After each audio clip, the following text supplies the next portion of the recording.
Hi, James Sinkinson here from Flame with your 5 minutes of truth about Israel. Today's topic is why Hamas must surrender unconditionally, which presents facts and logic about why calls for a ceasefire between Israel and Hamas makes no sense for two reasons. First, it offers no real benefits, and secondly, the results would be catastrophic, benefiting only Hamas terrorists.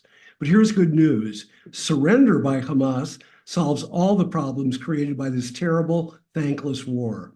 Why don't our politicians, why don't our media demand Hamas's unconditional surrender? Let's start here. Why does a ceasefire, as proposed by many countries in the UN Security Council and recently by Vice President Harris, solve nothing? Well, it wouldn't liberate Gaza or the Gazan people. They would still be under the brutal Hamas dictatorship. It wouldn't stop Hamas from shooting 5,000 more missiles at Israel. They've broken every single ceasefire so far, including the one in effect on October 6th.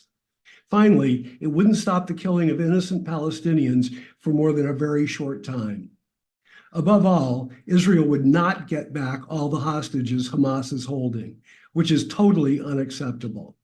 Nor would Israelis feel safe from more massacres like October 7th. Because remember, if Hamas attacks Israel again in 2 months, Israel will retaliate in self-defense. And since Hamas won't stop hiding behind its citizens, thousands more of them will be killed. This seems crazy, but it's really what ceasefire advocates are proposing. In short, if you advocate a ceasefire, you want Hamas to win this war. Continue to repress the Gazan people, force them to die as human shields, and continue the terrorist war to destroy Israel. But think about it. What if Hamas surrenders tomorrow? 6 good things happen with no downside. First, the killing of innocent Gazans stops, as do the deaths of brave young Israeli men and women soldiers. Second, Israeli hostages are freed and Israel's security can be ensured. Both Gazans and Israelis can begin to rebuild and to heal. 3, a major Iranian terrorist proxy is disarmed and disappears. This would be a huge blow to Iran's ambitions to create an Islamic caliphate in the Middle East. 4, Gaza could be rebuilt based on a vision of peace and prosperity instead of the oppressed, poverty-stricken hellhole it is today. 5th, de-radicalization of Palestinian Gazans could begin, weaning Gaza's people from the radical Islamist and Jew-hating propaganda that's been forced on them for 17 years.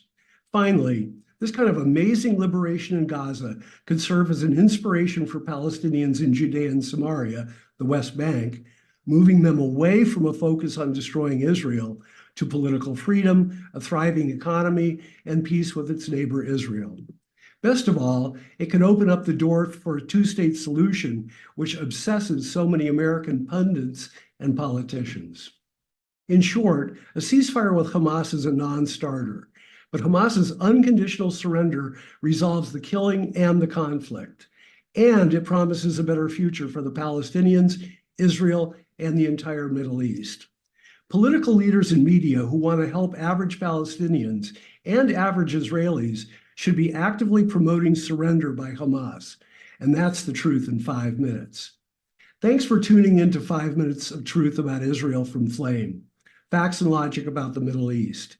If you want more factual truth about Israel, subscribe below or visit Flame's website at www.factsandlogic.org. Remember, keep the flame burning and keep telling the truth.